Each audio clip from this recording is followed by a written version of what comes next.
የተሰናሰልን ሰው ምንባል ታላቅ ፍጥረት እነዚህ ፊደላት እንዴት ሰውነታችን ላይ እንደሰለጠኑ ባጭሩ አበገደ ሐወዘን ላጠናችሁ ፊደላቱን ሰውነታችሁ ላይ ምታዩት ይሆናል።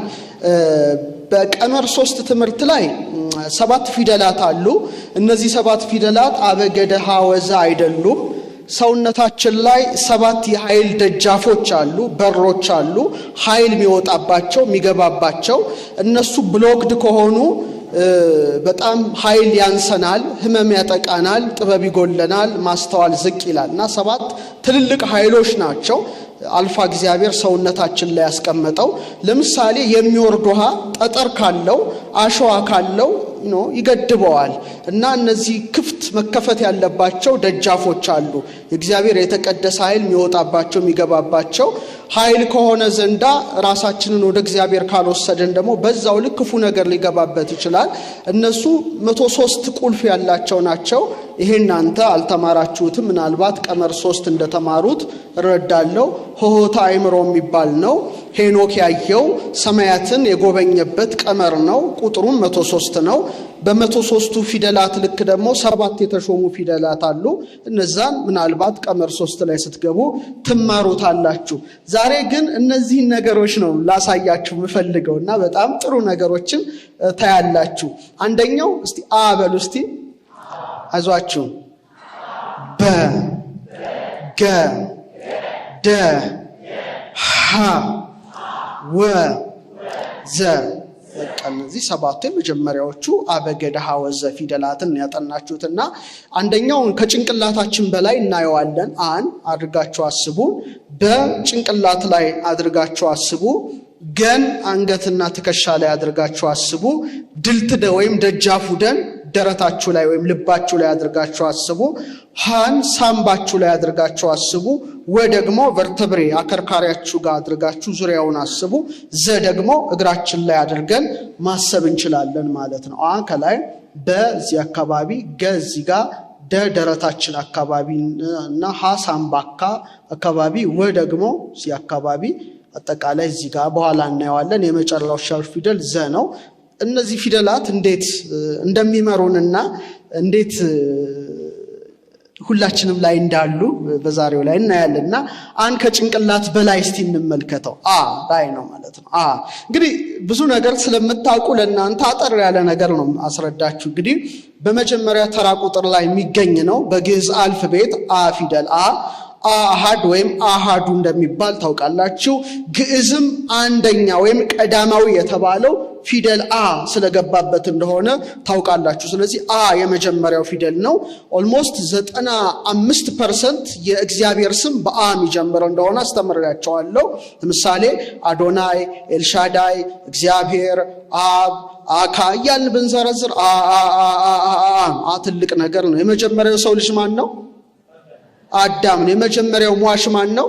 አቤል ነው። ስለዚህ አብ ሁሉንም ይመራል እና ታላቅ ፊደል እንደሆነ ታውቃላችሁ። ስለዚህ አን ከላይ አድርገን እስቲ እንዴት ሰውነታችን ላይ እንደሚበራ እንመለከታለን። እና ድምጸ ፊደሉ ታውቃላችሁ። ድርብ ድምጽ የሌለው ፊደል ማ ብቻ ነው? አ ነው። ሌላው አሁን በብትሉ የሚል ድምጽ አለ። ኮ ብትሉ ኮ ኦ የሚል አለ። አ ግን አ ነው። ድርብ ድምጽ የለውም፣ ተደራቢ ድምጽ የለውም። ብቻውን የሚሰለጥን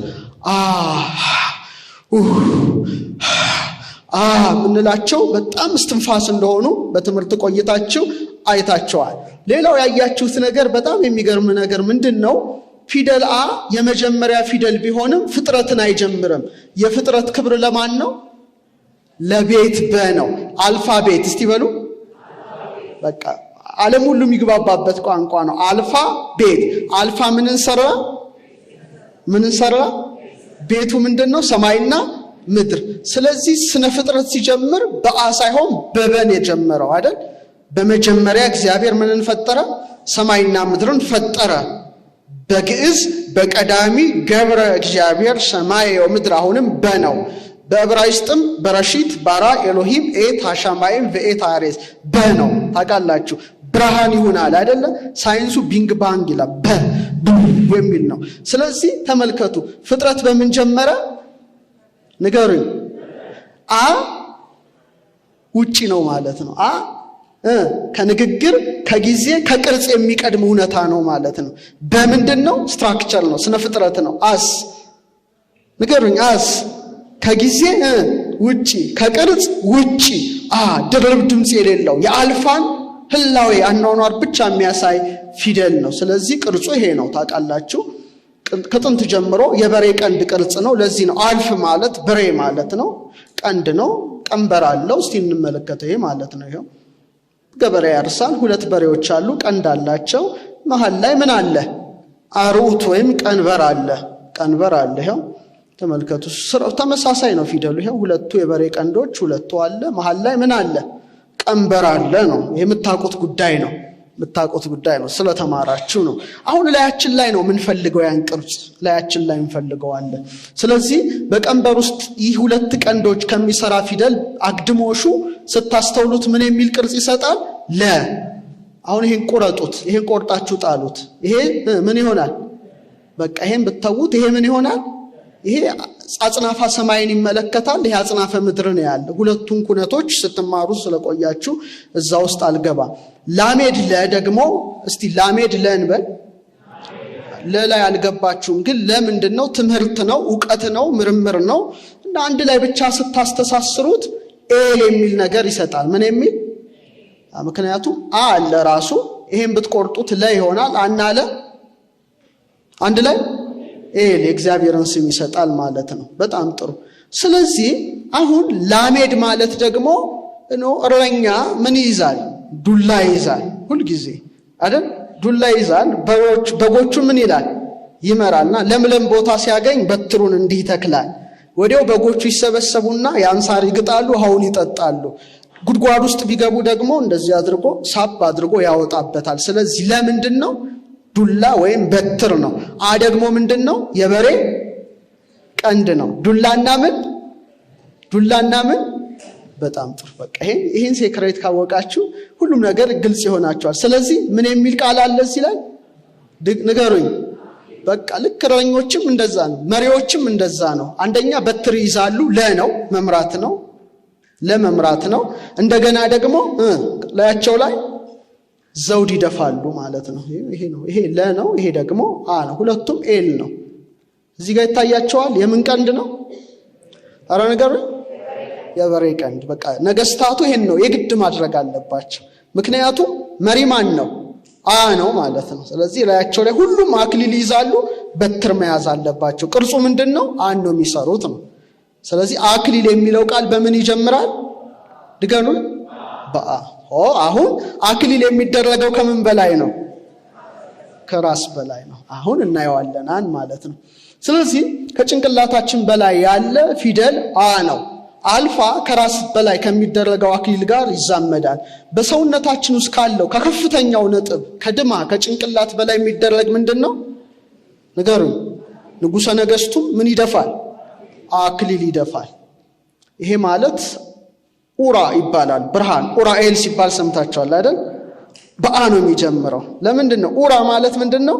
ብርሃን ማለት ነው። ስለዚህ እዚህ ላይ ያለው ትልቁ የተሾመው ፊደል በሰውነታችን ላይ አ ነው።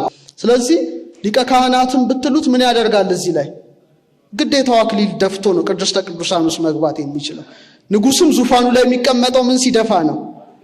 ከምኑ በላይ? በምን ፊደል የሚጀምር? በአ የሚጀምር። ስለዚህ አልፋ ያው በአ ነው የሚጀምረው። ሰማያዊ ጸጋ ምልክት በ3 ልኬት ከተዋቀረው ቅርጸ በበላይ ያለ ንጹህ አክሊል በስንት ቅርጽ አለው? ንገሩኝ። 1 2 3 ወርድ ቁመት ጥልቀት ነው። ከ3D ማለት ነው። 3D ነው። ከሱ በላይ ያለ ምንድነው? ንጹህ ንቃተ ህሊና ነው። ወይም የድል አድራጊ ነፍሳት ክብር የሚታይበት ብልሽታ ያለው የብርሃን አክሊል።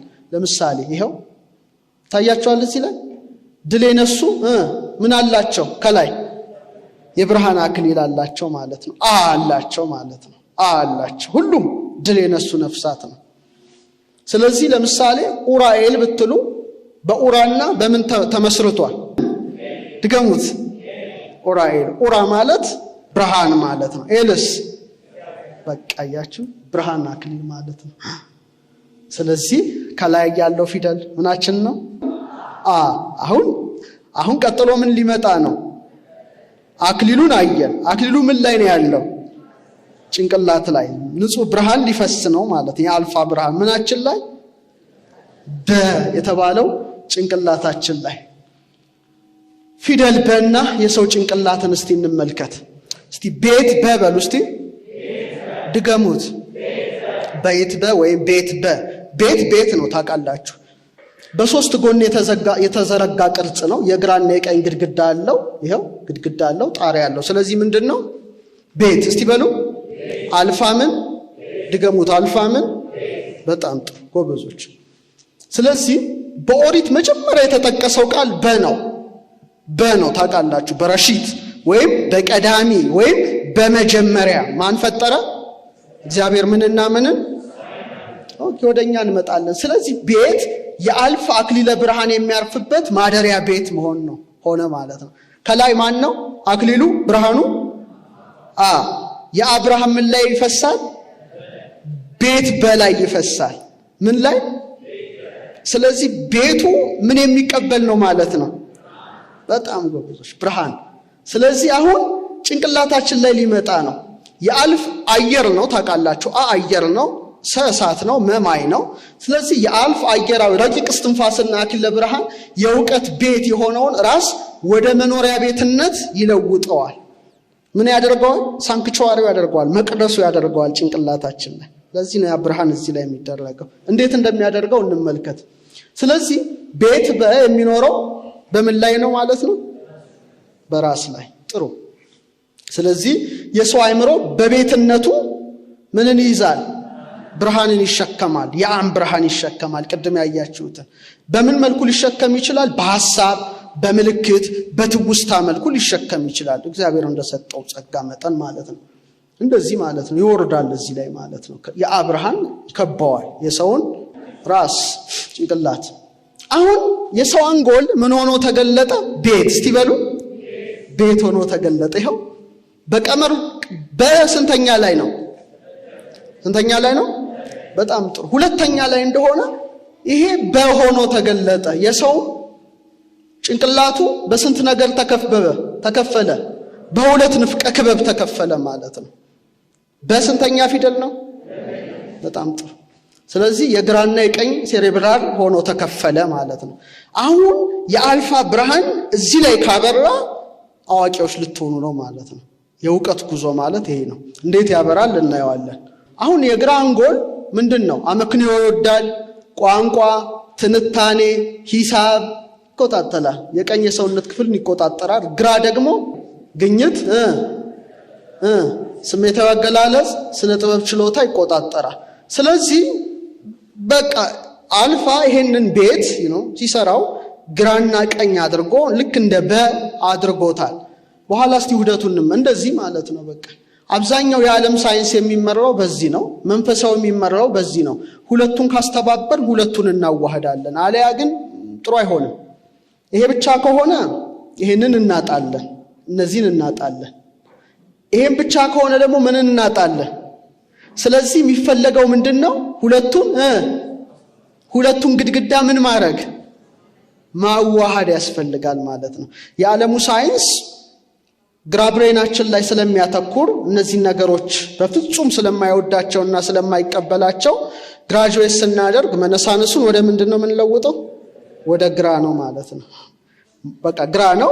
ቆቡም 4 ማዕዘን ነው ታውቃላችሁ። እሳት፣ ውሃ፣ ነፋስ፣ መሬት ነው። አራቱም ባህሪያት እንጂ ስፒሪት የለውም፣ ክቡ የለውም። የአልፋ ብርሃን አይበራበትም እዚህ ላይ።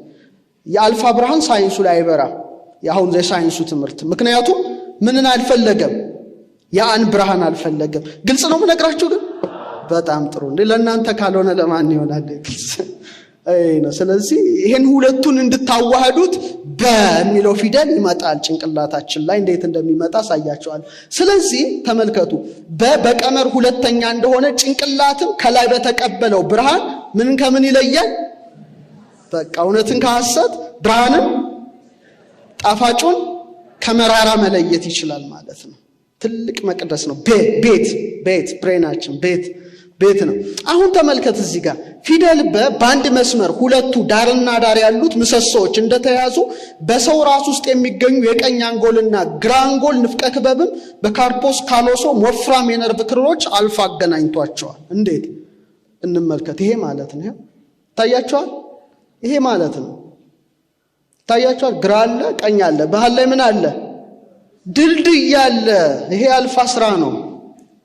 ይሄ ነው ተመልከቱ። ስለዚህ ሁለቱን ብሬናችንን ግድግዳ ሆኖ ይሄ ካርፖስ ካሎሶም ያያይዘዋል ማለት ነው።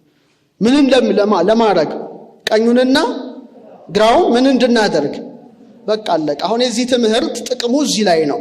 በዘመናዊ ሳይንስ ስትጋቱ ስታጠኑ ቆይታችኋል። በጣም ጥሩ ነው። ይሄ መንፈሳዊ ምሰሶ ደግሞ ሲመሰረት ሁለቱ ምን ይሆናሉ? በቃ ያን ጊዜ አልፋ ብርሃን ይበራል። ረቂቁን ዓለም ማየት ትችላላችሁ። ከዛ ውጪ ማየት አትችሉ። ስለዚህ የአልፋ ብርሃን በፊታችን ይቀበለዋል ነውና ትምህርቱ ራሳችንን ነው እየተማርን ያለነው ነው። ግልጽ ነው። በጣም ጥሩ። የሰው ልጅ የሚወለደው በምኑ ነው? በእግሩ ነው እንዴ? በእግሩ አይወለድም። በእጁ ነው። በምኑ ነው? ራሱን እያሳየ ነው የሚወለደው። አያችሁ፣ ግዴታ ነው ማለት ይሄ ነው። ቤት ነው። የአልፋን ቤት አሳይቶ በጭንቅላቱ ይመጣል ማለት ነው። ምድርን ይቀላቀላል። ቤት እንሆናለን ማለት ነው። ስለዚህ ድማህ ወይም የራስ ቅላችን በምን ተከቧል? አረባሉ አይዟችሁ ድገሙት። በ22 አጥንቶች አልፋ ከቦታል። ግድ ነው። ለምን 22 የማን ስሞች አሉ? በቃ ምንማረው እሱን አይደል እንዴ? አሌፍ፣ ቤት፣ ጋሜል፣ ዳሌጥ፣ ሄ፣ ዋው፣ ዛይ፣ ሄት፣ ጤት፣ ዮድ፣ ካፍ፣ ላሜድ፣ ሜም፣ ኑን፣ ሳምህ፣ ኤ ነው እዚህ ፌ፣ ጻዴ፣ ቆፍ፣ ሬሳን በቃ የሰው ልጅ በዚህ ብርሃን ተከቧል ነው። አክቲቬት አድርገው ነው። ዶርማንት አይሁን፣ አንቀሳቅሱት ነው ትምህርቱ። ይሄ ማንቀሳቀስ ነው። እና ፍጥረት ስንት ነው? 22ኛው ማን ነው? አዳም ነው የመጨረሻው። ከአዳም ጀምሮ እስከ ያዕቆብ ያሉት ስንት ናቸው? በቃ አለቀ። ቀመር ነው ማለት ነው። ስለዚህ ሰው ይሄን ጭንቅላት በቤት ሆኖ ተሰርቶታል ማለት ነው። ስለዚህ ይሄ የሆነው ራሳችን ላይ ምን አለ? መንፈሳዊ አይን። እስቲ በሉ ምን? ምክንያቱም ከላይ ያለው ምንድነው ብያቸዋለሁ? ብርሃን ነው አይደለ? ብርሃን ከሆነስ አይን የሚያየው ምን ስላለ ነው? ይሄ አይናችሁ ከስጋዊ ብርሃን ጋር ተዋህዶ እኔ ነኝ ያል ረቂቅ አይናችሁ እንዲበራ ከፈለጋችሁ ቅድም እና ማሆይ የገጠሙት ግጥም ማለት ነው። ረቂቁን ዓለም እንዴት እንየው የሚለው ትክክል ናቸው። ምን ይፈልጋል? ብርሃን፣ ረቂቅ ብርሃን ነው የሚመጣለት። ያ ጊዜ ይከፈታል። ስለዚህ ምን ይላል ሰሎሞን? እስመ ለጠቢብ አዕይንቲሁ ዲበ ርእሱ፣ የጠቢብ አይኖች በራሱ ላይ ናቸው ይላል። በጣም ከባድ ነገር ነው የምነግራችሁ። ምኑ ላይ ናቸው? ስለ ራስ ነው። እዚህ ጋር ከአንገት በላይ ነው ማሰብ ያለብን። ጥበብ ቤቷን ሰራች፣ ስንት ምሰሶ አቆመች? ስለዚህ ለሰው በራስ ቅሉ በፊተኛውና በኋለኛው ስንት ደጆች አሉት? 4። 2 ድልት እስቲ በሲደመር ስንት ነው? 2 በማለት 4። ስለዚህ ይሄ ማለት ነው። ስለዚህ መጀመሪያ በጭንቅላቱ አሳይቶ እንግዲህ ቤቱን አሳይቶ ሲመጣ እዚህ ላይ 3 ትራያንግል፣ ይሄ ደግሞ አልማዛዊ ቅርጽ አልፋ ሰጥቶት ሕፃኑ ይመጣል ማለት ነው። ይሄ በሆነ ማለት ነው። በሆነ ይሄ 2 ለስላሳ ድልቶች 2 በማለት ነው። አንደኛው የላይኛው በር ከፍ ያለ ግንዛቤ ደጅ ነው። አመክን የሆነው እቅድ ነው፣ እንቅስቃሴ ነው፣ ስሜት፣ ችግር መፍታት። ሌላው የግራ በር አለን፣ ትውስታ፣ ግንዛቤ ደጅ፣ የሰው ይሄ ማናስታውስበት ነው። 3ኛው ደጅ አለን፣ ይሄንን ይመራል። 4ኛ በር አለው። ይሄን 2 በዎች ናቸው። ጭንቅላት ለ4 ይከፈላል ነው፣ ሎብስ ይከፈላል። ይሄ ስለ ነው የምናወራው። በነን እኛ ራሳችን ይሄ ማለት ነው። ስለዚህ ትልቅ በሮች አድርጎ አልፋ ሰጥቶናል። አሁን የፊተኛው በር እስቲ በሉ፣ ወይም የፊተኛው ቤት ነው። በነው እዚህ ላይ የፊተኛው ቤት ከጭንቅላት የላይኛው ክፍል ከፍ የሚል ነው። የአልማዝ ቅርጽ ያለው ነው። ስነ ህይወታዊ ክስተት ብቻ አይደለም። ጥልቅ መንፈሳዊ ጥበብን የሚያመለክት ስነ ህይወታዊ ፊርማ አድርጋችሁ ይሄ ማለት ነው። እዚች ጋር ነው ዳይመንድ ቅርጽ ነው። ይሄን ፊርማ አሳይቶ እዚህ ቤት ይመጣል። አንድ ሕፃን ሲወለድ እዚህ ምድር ይመጣል ቤት ነው ማለት ምድራችን ውስጥ ይወለዳል ፊርማውን አሳይቶ ይመጣል ነው ይሄ ሲመጣ ሲወለድ ይወጣል ስለዚህ ቅርጹ በዚህ ማረክ ትችላላችሁ አሁን እዚህ ላይ ስትማሩ ቆይታችኋል ይሄ ትልቁ ስም ነው ኮድ ነው በቃ የተሰራንበት ቀመር እንደሆነ ታውቃላችሁ አይደለ ያ ስለዚህ አንዱ ነጥብ ያ ህን ወክሎ ይመጣል ማለት ነው ይመጣል ስለዚህ የተገነባበት ምንድነው መዋቅሩ አራቱ ባህሪያት ነው ገንቢው ማን ነው አለቀ ስለዚህ አራቱ አልማዛዊ ፍጹም አራት ማዕዘኖች አበገደ 60 አንግል ብትከፍሏቸው በመንፈሳው በዚህ እንተረጉማቸዋለን አልፋ የመጣበት ቤት ይባላል ወይም ደግሞ እዚህ ላይ ያርፋል እሱን እንቶ ትንሽ ወደ መንፈሳው ዓለም በጣም ይወስደናል ስለዚህ ልክ በምን ውስጥ ይዘጋል ይሄ ቤት በ18 ወራት ውስጥ ይዘጋል ማለት ነውና ልጆቻችሁን ሲገጥም ይሄ እንትን ይገጥም ማየት ትችላላችሁ ስለዚህ መላእክትን ይመስላል እዚህ ወር ይሄኛው ደግሞ ከኋላ ያለው እስከ 6 ወር ይከፈትለታል ምንን ይመለከትበታል ሕፃኑ መላእክትን ይመለከትበታልና ተመልክተናል ነው ልጅ ሆነ እስከ 6 ወር አይተናቸዋል እና ሕፃናት ይስቃሉ ምን ይላሉ እኛ ደግሞ ማርያም አጫወተችው እንላለን በጣም ትክክል ነው በነን ማለት ነው የአልፋ ብርሃን ስለሚበራበት እና እዚህ ወር ላይ ያሉ ለሕፃናት ቅድም ዶክተር እንዳለው ሞባይል መስጠት ማለት በጣም አደገኛ ነው ኤሌክትሮማግኔቲክ ጨረር በዛ በር ውስጥ እንደመክተት ማለት ነው ይደረግና ይሄ በጣም ትልቅ ነገር ነው ለሕፃናት ስለገለጥክላቸው ከሕፃናትና ከሚጠቡ ልጆች አፍ ይጠቡ ማለት ነው ይሄንን ያዩታል ማለት ነው ፈገግታላቸው ይረጋጋሉ እንደዚህ በጣም ልክ ከ6 እስከ 12 ይጠባል ደጇ መዘጋት ትጀምራለች ይሄ ይመጣል በቃ ወደ መረዳት ብርሃን ነገር ማየት ይጀምራሉ ግን በእኛ ቀመር ነባቢ በሉስቲ ድገሙት መናገር ማለት ነው አባዬ እማዬ ማለት ይጀምራል ቀመሩ ስንተኛ ላይ ነው ታውቃላችሁ በስ ሲደመር ልክ ነባቢ ሲናገር ደጁ ይዘጋል ማለት ነው በቃ ሰማያዊ ንግግር ምን ይሆናል ይቆማል አባት እናቱ ጋር ያያል ነው በሆነን ድማህ በሉስቲ ድገሙት ድማህ ማለት ምንድነው የራስ ቅል ሴንተሩ ነው ድማህ ሲቀመር ስንት ነው 544 ማለት ስንት ማለት ነው 18 ወር ማለት ነው አፕሮክሲሜትሊ ልክ በዛ ቀመር ልክ ይዘጋል ግዕዝ ሰማያዊ ቋንቋ ነው ስለዚህ አሁን ከኋላ ደግሞ 3 ማዕዘን ነው ይሄው ታይቷል አይደል አልፋ ነው ገንቢው አብ መንፈስ ቅዱስ ነው አልፋ ነው ልብ ነው ይሄንን ሶስቱን ገንዘብ ያደርጋል አንድ ሕፃን ጥበብ ዕውቀት ማስተዋልን ገንዘብ ያደርጋል ሐልዮ ነቢብ ገቢርን ገንዘብ ያደርጋል ስለዚህ በምን ሆኖ ተሰራ ማለት ነው ጭንቅላት ታችን ሆኖ ተሰራ ነው ይሄው እንደዚህ ማለት ነው ርደተ ማዕዘነ ሰለስቱ የሶስት ማዕዘን መውረድ የመለኮታዊ ኃይል ቁስ ላይ ያድራል ርገተ ማዕዘነ ሰለስቱ ደግሞ ወደ ላይ ሲወጣ ደግሞ የሰው ልጅ ንቃተ ህሊና ይነሳል ትንሳኤ ልቡና ይባላል ስለዚህ እኛ ምን ሆንን ማለት ነው በጣም ጥሩ ይዘጋል ልብ ቃል እስትንፋስ ስትቀምሩ ስንት ነው ነፍስ ማለት ነው በ3 ወር ይዘጋል ቀመሩ ብዙ አይስትም ለባዊ ነባቢ ህያው ስንት ነው በ2 ወር ይዘጋል በቀመሩ ልክ ነው መሳሳት የለም እውነት ነው እዚህ ስትራክቸሩ ይሄ ሆኖ መጨረሻ ሰው ሆኖ ይገለጻል ማለት ምን እንሆናለን ያው ሁለት የአይምሮ አይኖች ከፍና ዝቅታ ማለት ነው እስቲ ጋይበሉ እስቲ ድገሙት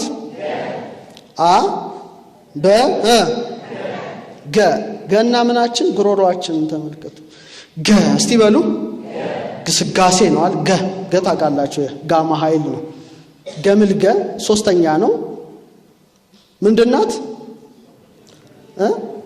ገምልገ ነው አይደል የገመል ታውቃላችሁ ያቻት ማለት እቺ ናት ቅርጿ በቤት ነው አልፍ ነው በሬ ነው ደግሞ ምንድነው ንገሩኝ እንጂ ገምልገ ያው ገምልገ ገስጋሽ ገና ይሄ ማለት ነው ሆኖ ይገለጻል ምንድነው ምሳሌነቷ ገምል ረጅም ርቀት ትጓዛለች ምን ይዛ ወርቅ እንቁ የነጋዴያንን ጥም አይበግራትም ግስጋሴ ማለት ነው።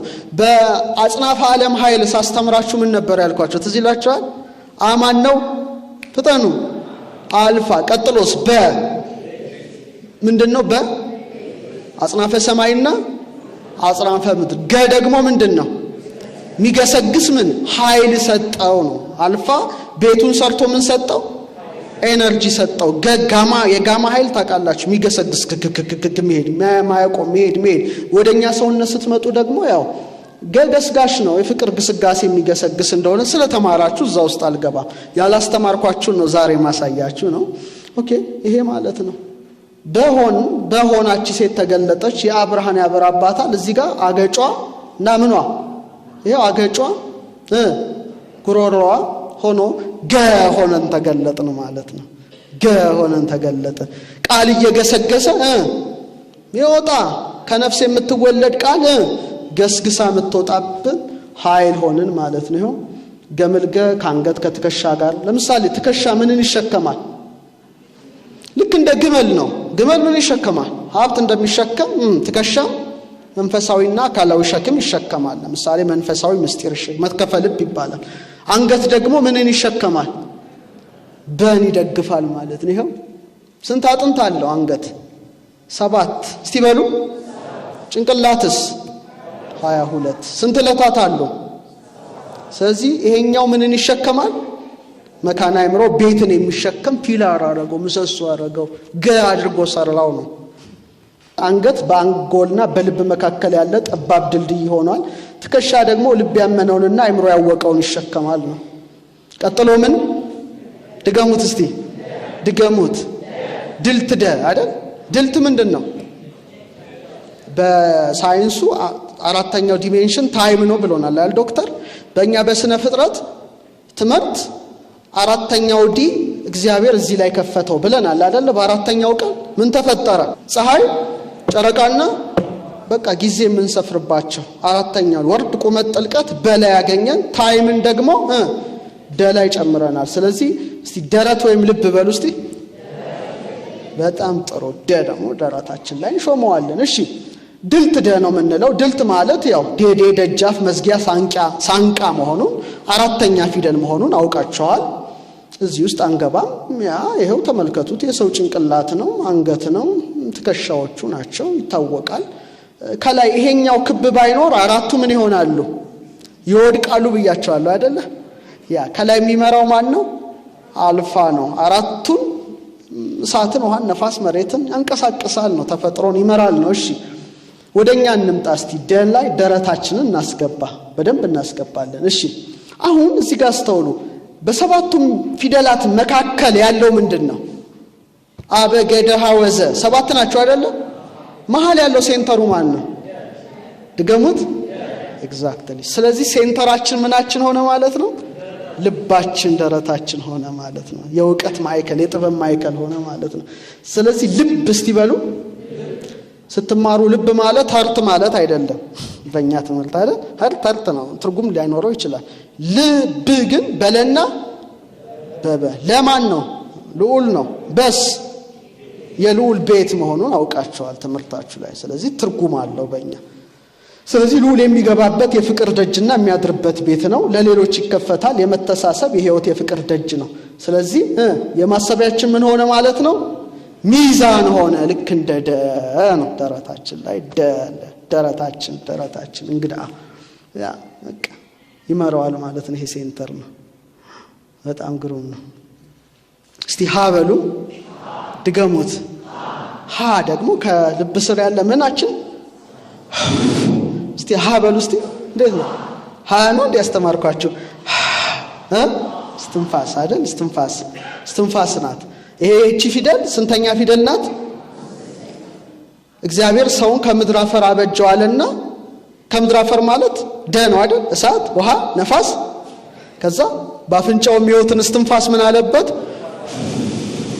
ማለት አምስተኛው ዲ ገባን ማለት ነው። 5D ሳይንስ አራተኛው ላይ ቆመ፣ ታይም ላይ በቃ ከዛ ውጪ መሄድ አይችልም አይደል? 4D ቅድም ያላችሁ ታይም ላይ ቆመዋል። አምስተኛውን ኢተር ወይም ባህረ ነፍስ ውስጥ አይሻገርም፣ ይቆማል፣ አለቀ። ከዛ ውጪ ድንበር የለው። ምናልባት ሜታፊዚክስ ከጨመረ ፊደላችን ግን ደን ስትሻገሩ ምን ውስጥ ትገባላችሁ? እስትንፋስ አይደል? አብርሃም የሚባል ሰው ነበረ። እግዚአብሔር ምን ፊደል ጨመረበት? አብርሃም ቢባል አይበዛም፣ እዛችሁ እስራኤል ውስጥ ነው የሚኖረው። ሲጨምርበት የሁሉም አባት አብርሃም አኮርድ ይባላል። አሁን እንኳን ያለው ስምምነት ታውቃላችሁ። እሺ እስቲ ትንሽ የተወሰነ ነጥብ እናንሳና እንጨርስላችሁ። እስቲ ሐዊሃ ያ ሐላዊ ነዋሪ ምን ዘሃሎ ይሄም እንደሚል ትርጉሙን ስለምታውቁት እዚህ ውስጥ አልገባም። እንቀጥል። አሁን ምንድነው ትርጉሙ? ነግሬያችኋለሁ። ምን እያነበባችሁልኝ? ቀጥሎ በቃ ፊደሉ ምንድነው? ለስላሳ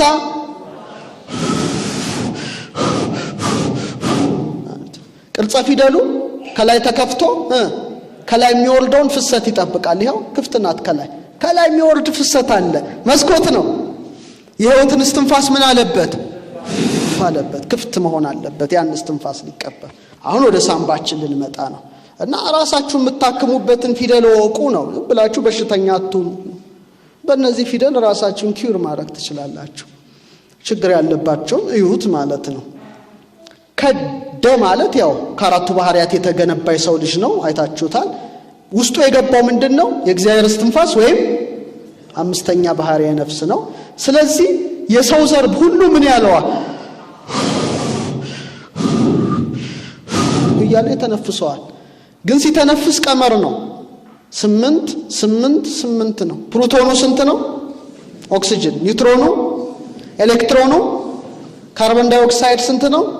6 ይሄ ማለት ነው። ቀመር ነው። 6 ናይትሮጅን 7 ይሄ ተፈጥሮ ላይም ይበዛል። የሚገርማችሁ 777 የቦይንግ ቁጥር ብቻ አይደለም፣ የተፈጥሮ ነው። 8 ደግሞ የቀመሩ የማን ነው? የባለቤቱ ቀመር ነው። ኢየሱስ ቀመሩ 8 ነው። ዮታ፣ ኢታ፣ ሲግማ፣ ኦሚክሮን፣ ኢፕሲሎን፣ ሲግማ ኤቴቴት ነው ማለት ነው። ስለዚህ ስተነፍሰው እሱን ስተነፍስ ነው ታወጣዋለህ፣ ታገባው። አይቆምም ነው። አይቆምም። እስቲ በሉ ሳምባችን ናት። ሳምባ ሆና ተገለጠች። ሳምባ ምንድነው? መተንፈሻ ነው አይደለ? በጣም ጥሩ። በደንብ ትርጉሙን ትረዱታላችሁ። ስለዚህ እስትንፋስ የህይወት ዑደት ነው። የተከፈተ መስኮት ነው። ነው። ይሄው መስኮቱ ክፍት ነው። መስኮት ክፍት ነው። ስለዚህ መተንፈስ በሶስት ቅርጽ ይዋቀራል። ፊደል እስቲ በሉ መሳብ በሉ እስቲ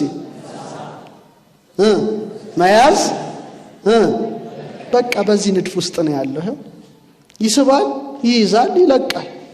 እስትንፋስ እንዴት ነው የምትስቡት? እስቲ ተንፍሱ እስቲ አንድ ላይ ሳቡ እስቲ፣ ያዙ፣ ልቀቁት እስቲ፣ ድገሙት እስቲ። ሳቡ፣ ያዙት፣ ልቀቁት። በጣም ጥሩ። ሳቡት፣ ያዙት፣ ልቀቁት። አቅም የሌለው ደማለ። እሺ ይሄ ማለት ነው ሆኖ ሳምባችን ተገለጸ ነው። ምን ተነፍስበትን አድርጎታል፣ መስኮት አድርጎታል። እሺ ስለዚህ ምን ተነፍሰው ነው? በሳምባ ምን ተነፍሰው ኦክሲጅንን ብቻ ሳይሆን ምን ነው የሚገልጽልን? አምስተኛውን ምናችን ውስጥ አለች። ስለዚህ ፊደል የተመሰለ ሳምባ ሲተነፍስ ሕያውነታችንን ስትሞት የትንፋሽ ይቋረጣል። ሕያውን እስትንፋስ መቀበላችንን እንገልጻለን። አዳም በኤልዳ የተቀበለውን እንደግመዋለን ማለት ነው። ሕያው ነፍስ ያለው ሆነ ይላል። ስለዚህ ይሄ በጣም ወሳኝ ነው። ስለዚህ ሳምባዎች ሲተነፍሱ ሁለት ምን ስሙ ማን ነው? አለ ሁለታ። ስለዚህ ይሄን ወደ ውስጥ ትይዛለህ፣ ይሄን ወደ ውጭ። ሰው እንደውም ሳይንቲስቶች የመጨረሻ የእስትንፋስ ላይ የሚያጠኑ ሰዎች ያጠኑት ጥናት ነው። ልክ ሰው ሲወለድ ይሄን ይተነፍሳል፣ ሲሞት ይሄን ተንፍሶ ይሞታል ነው የሚለው። ምንም ህፃኑ ሲቀላቀል የሚያለቅሰው መጀመሪያ ሲተነፍስ ነው አይደለ? ይሄ ነው ከቃሉ በፊት እስትንፋስ ነው። ሲሞት ይላል፣ በቃ አለቀ። ይሄን ተንፍሶ የሚያለቅቃል መዋቅሩ ነው። ስለዚህ በማህፀን ውስጥ ህፃናት በአምብሊካል ኮርድ በፕላሴንታ ይቀበላሉ። ስንወለድ ይስራት ቆመ። ከድምጽ አስቀድሞ ምን ይሆናል? ሳምባው ጋዝ ልውውጥ ይጀምራል። ያን ጊዜ ከህፃኑ ጎሮሮ የለቅሶ ድምጽ እየተስረቀረቀ ይወጣል። መጀመሪያ እስትንፋስ ሲገባ አዳም ሲገባ አይደል የተንቀሳቀሰው እንጂ አራቱ ሆኖ አልተፈጠረ። እፋለበት ሲል ምን ሆነ? ልክ ይሄን እስትንፋስ ሲል ሕፃኑ ቃል ይወጣል። እየየውን ያስነካዋል፣ ያለቅሳል ነው እየተስረቀረቀ ይወጣል። ስለዚህ ምድራችን በየ26 ሴኮንድ ምን ትላለች? ሹክሹክታ አላት። በስንት ሴኮንድ ድገሙት? 26 የማን ቀመር ነው? የስንተኛ ፊደል ነው? 10 ሐስ 5 ወስ 6 ሐስ ሲደመር በቃ መሬታችንም ትተነፍሳለች። ይሄ ማይክሮሴስሚክ የልብ ምት በየ26 ሴኮንድ ውስጥ አምላኳን ታመሰግፍ ትላለች ነው። ስለዚህ እሱ ቀመር ነው። የወድሄ ዋውሄ ባለቀ። ስለዚህ ነው ስለዚህ እስትንፋሳችሁ በጣም ደካማ የሆነ የሚያስቸግራችሁ ካለ በ26 እስትንፋስን መጠቀም ነው ማለት ነው እንደምትፈልጉት መጠን። መሬት ደግሞ በየስንት ሴኮንዱ ተነፍሳለች? በየ26 ሴኮንዱ ከተነፈሰች ጫማህን አውልቀ መሬት ላይ ቆመ ፓተርኑ በ26 ሳይክል ማድረግ ትችላለህ። ይሄ ከዛ በኋላ እዚህ ውስጥ የሚንኮረፈረፈው ነገር ሁሉ ምን ይሆናል? ምን ይሆናል? ኃይል ስለሚገባ ይወጣል ማለት ነው። ይሄን መሞከር በጣም ደስ ይላል። የእግዚአብሔርን ስም በእስትንፋስ ሁሌ ማመስገን የሚማር እስትንፋስ ያለው ሁሉ ማንን ያመስግን? እና ስጋቸው አሁን ለምሳሌ ጸሎት በቃ እንላለን። ስትተኛ ተኛ፣ ቅድም በእንቅልፍ የምናሳልፈው ሰዓት ልብም ያው አለች ነቅታለች። ግን እስትንፋስ ሁሌ ምን ይሆናል? ይወጣል ይገባል አይደል? በቃ ያስትንፋሳችሁ ብተኙም አምላክን ያመሰግናል ካለማመዳችሁ ስሙን። እኔ አሁን በብዛት ስተነፍስ የእግዚአብሔርን ስም ማስገባት ደስ ይለኛል። ሳስወጣ አንዱን ስም በሙሴ ላይ ለምሳሌ ኤሄ አሼር ኤሄ ብሎታል አይደል? ጸጳጦስ ውስጥ አይደል? አህያ ሸራኛ ኤሄ አሼር ኤሄ ተነፍሷል። ደስ ይለኛል። እግዚአብሔርን በስትንፋስ ማመስገን ደስ ይላል። ሁሌ ከሱ ጋር መሆን እንደማለት ነው። ኦኬ ወበል እስቲ የመጨረሻ 6ኛ ፊደል ወ ምናችን ነው? አከርካሪያችን ሆኖ ይገለጻል። ዋዌ ወ እስቲ በሉ። ያው መጣሪያ ዋዌ ማለት ምንድነው? ዘለበት ቁልፍ ብረት ወይም ቁልፍ ማለት ነው ይሄ። ስለዚህ ወ ማለት ያው አያያዥ አይደል? ይሄ ቁልፍ ናት። ይሄንን ሁለቱን ዲሜንሽኖች ታያይዛለች ማዕከል ላይ ሆና። አጫፋሪ ወይም እና በሉ እስቲ እና ማለት ነው ወ። ይሄ ማለት ቻት ወጪ እቺ ናት። እቺ በደንብ ያዋት። ይሄ ማለት ወ ነው። በቃ አለቀ። ሁለቱን ምን የሚያገናኝ አሁን ትንሽ መጨረሻ ሪቫይዝ አደርግላችኋለሁ በቀላሉ። እሺ ስጋ ወነፍስ በሉ እስቲ። ወስትጨምሩ ስጋና ነፍስ ማለት ቃል መጣ። ፈጣሪ ፍጡር ወፈጣሪ ፈጣሪና። ስለዚህ ወምንድነው ማለት ነው? ሐሳብን ከሐሳብ ዓለምን ከዓለም የሚያገናኝ ነው። አሁን እናንተ ጋር ነው። አሁን ሰው ከሁሉም ይለያል። እዚህ ላይ 6ዲ ላይ ስንገባ ይሄው በቃ ወነው ይሄው ወነው ምንም ሌላ ነገር የለው። ስለዚህ ፊደላቱ የፍጥረት ካርታ አድርጓቸዋል ነው። አክሰስ ማድረግ ያንቺ ድርሻ ነው። ካርታ ነው በቃ። ለነ ሄኖክ የገለጠው ይሄን ፊደል ነው። በፊደል ውስጥ ተፈጥሮን ተረዱ ነው። ሌላ እኮ ምንም ነገር የለው። ይሄው ወሆንና ተገለጥን፣ ዙሪያችንን በብርሃን ተከበብን ማለት ነው በቃ። ስለዚህ በፊደል ወቀመር ልክ በ6ኛው ዕለት የተፈጠረው የሰው ልጅ እንደ ወክበብ በሰውነቱ አካል የሚፈጠር ምን አለ? መግነጢሳዊ መስክ ወይም ባዮመግነጢሳዊ መስክ አለ። ኤሌክትሮማግኔቲክ ነው። ኡራ በሉ እስቲ።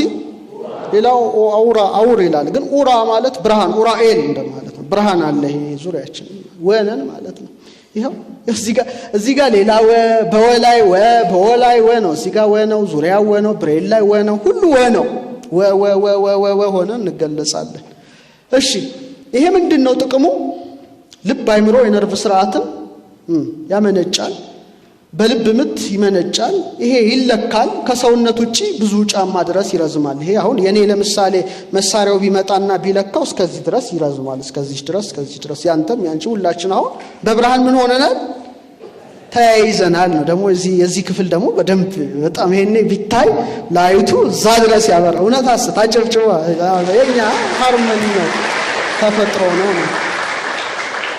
ስለዚህ ከአንጎል የልብ በጣም ጠንካራ ነው። ከ60 እስከ 100 እጥፍ ጠንካራ ነው። በመግነጢስ ደረጃ 5000 እጥፍ ጠንካራ ነው። ከ3 እስከ 5 ጫማ ይዘልቃል። ስዕላት ላይ አለ። መንፈሳዊ ስዕላት ላይ አይታችኋል። የቅዱሳን ስዕል ዙሪያቸውን በጣም ብርሃኑ አለ ከላይም አክሊሉ አለ ወአለ እዚህ ላይ ሁሉም እንደዛ ነበር ይሄ አሁን በእነዚህ ተጨምሮ እነዚህ ቴክኖሎጂ ተጠቅሞ መለካት አሁን ተችሏል ግን ቢገርማችሁ መሬትም ተመሳሳይ ወናት ይሄው ወናት ትከላከላለች ሁሉም ወነው በቃ ወትሰራለች ይሄ ጨረር ያወሮራ ጨረር እንዳንዴ እንዲ ይገባል ግን ቢሆንም አደገኛው ነገር ሶላር ስቶርም እንዳይገባ እዚች ውስጥ ትከላከላለች ወሆና ትገለጣለች ግልጽ ነው ለምሳሌ ስናፈቅር ስምምነት ሲኖረን በጣም ጠንካራ ይሆናል በጣም ክፉና መጥፎ ስንሆን ስብስብ ይላል ማለት ነው ስለዚህ አሁን እዚህ ውስጥ ያለ በፍቅር ዋዌ ተሳስረናል አልተሳሰርነው ተሳስረናል ላይቱ ቢለካ በጣም ትልቅ ነው ስለዚህ የተበታተነ ኃይል ካላቸው ቢሊየን ወይ ሚሊየን ሰዎች ይልቅ የፍቅር ኃይላችን ከፍ ያለ ሰዎች ኃይል እናደርጋለን ነው ግልጽ ነው በጣም ኃይል አለን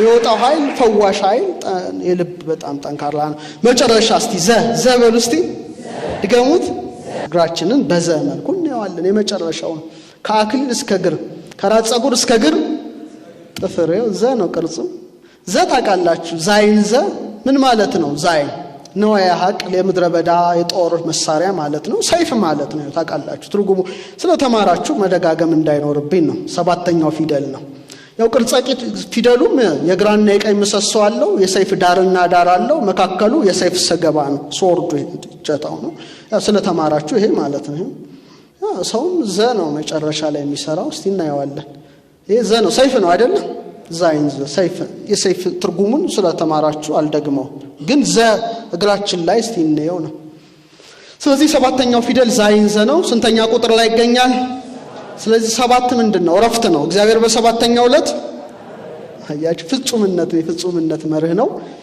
አሁን የማጠናቀቂያ ነው ሰባተኛ የመጨረሻ የመደምደሚያ ነጥብ ነው ጭንቅላት አለ ልብ አለ አከርካሪ ወዘተርፈ በሰውነታችንና በምድር መካከል ያለው የመጨረሻው መገናኛ ምንድነው ሰውን ከምን አበጀው ከአፈር አበጀው ዘ ነው የሚነካው ነው ይሄ ማለት ነው አለ ዘ ሆነን ተገለጽን ማለት ነው አበገደሃወ ዘ ስለዚህ አሁን አንጎል ያውቃል ልብ ያስተውላል እግርም ወደ ተወሰነበት ቦታ ይሄዳል እግር ይሮጣል ራስ ይሄ ማለት ነው ሩጫዬን ጨርሻለሁ የምን አክሊል የሚሮጠው ምንድነው እግር ነው እጅ አይሮጥም ስለዚህ ሰባተኛው ቀን የረፍት ዕለት ስለሆነ በፊደል ዘ ዝክር ውስጥ ይገባል ስለዚህ እግራችን በሰባተኛው ቀን ወደ ተቀደሰ ቦታ ብቻ ምን ይላሉ ለዚህ ነው ማለት ዘ ሆኖ ይገለጻል ነው መጨረሻ እዚህ ጋር በጣም ይውልኝ ዛይን ሰይፍ ነው አይደለ የጦር መሳሪያ ነው ስለዚህ ጦርነት ውስጥ እግሮች ምን ይላሉ ዘ ይሆናሉ እንቅስቃሴ ላይ ናቸው ጠላቶችን ረግጠው ለምሳሌ ቅዱስ ሚካኤል ይሄው ሰይጣንን ረግጧል በምኑ በእግሩ እግር ሰይፍ ነው አየ ረግጦታል በእግሬ ርግጥ በእጄ ጭብጥ አድርጌ ገዛሃለሁ ከተባለ ዘ ነው ጦር ነው ማለት ነው እንቅስቃሴ ሆነ ዘ ተገለጸ ነው ስለዚህ መጨረሻ ላይ ዘአችን ምን ነካ መሬት ነካ ያኔ ምን መሆን ጀምራለ ስሪቱ የሆነው መሬት በምኑ ነካ በመሬትነቱ ነካ መሬትና መሬት ተገናኘ አሁን ይሄ ጫማ ነው ጫማ አይደለም ባዶ ግሬና አውልቅና የተፈጠርኩባትን መሬት ምን አደርጋታለሁ ትንሽ ቢያንስ 26 ጥሩ ቁጥር ነው ታውቃላችሁ 26 ደቂቃ በቀን ካረኩኝ ሸክሜን ሁሉ ምን ትላለች ትሸከማለች በሳይንሱ ደግሞ ውስጣችን የገባውን በዋይፋይ ቅድም ዶክተር ሲያስረዳችሁ በምኑ የገባውን ካቅም በላይ ሆነ ፕሮቶንን ምን ታረጋለች ግራውንድ ታረጋለች እሷ ደግሞ ኤሌክትሮንን ተሸካሚ አድርጓታል አልፋ ሲሰራት ማለት ነው ስለዚህ ምን ሆነን ተገለጠ እስቲ አበሉ እስቲ በ ገ ደ ሀ ወ ዘ ስለዚህ የአልፋ ብርሃን ምናችን ላይ ያረፈ ቤት የሆነው ጭንቅላታችን ላይ ያረፈ ከዛ ገገስግሶ ጉሮሮዋችን ወደ ምን ገባ ወደ ደገባ እስትንፋስ ይተነፍሳል ዙሪያችን በዋዌ እንትን ይላል እግራችን ወደ ጽድቅ ቦታ ይገሰግሳል ስለዚህ ራሳችን ምንድነን ፊደል የማን የአልፋ ፊደል ስለዚህ የመጨረሻው ስላይድ ይሄንን ይላል። እስቲ በጣም በደንብ አትኩረን እናያት። እስቲ ቤት በሆነው በሉ እስቲ እኛነታችን የአልፋ ብርሃን የሚበራብን እንደ ፊደል ገስጋሽ ኃይልን የተቀዳጀን የልባችን ድልት ደጅ ወይም በር በትህትና የቆመልን አምስተኛውን ልኬት ተመልክተን እንድናደንቅ የነፍሳችን መስኮት የተከፈተልን ኤሌክትሮማግኔቲሳዊ ኃይል እንደ ዋዌዌ የከበበን ወደ ፍጻሜያዊ ቅድስናዊ ዛይን የደረስን ሕያዋን አ በ ገ ደ ሀ ወ ዘ ሆነን የተቀረጽ የአልፋ ፊደል ነን።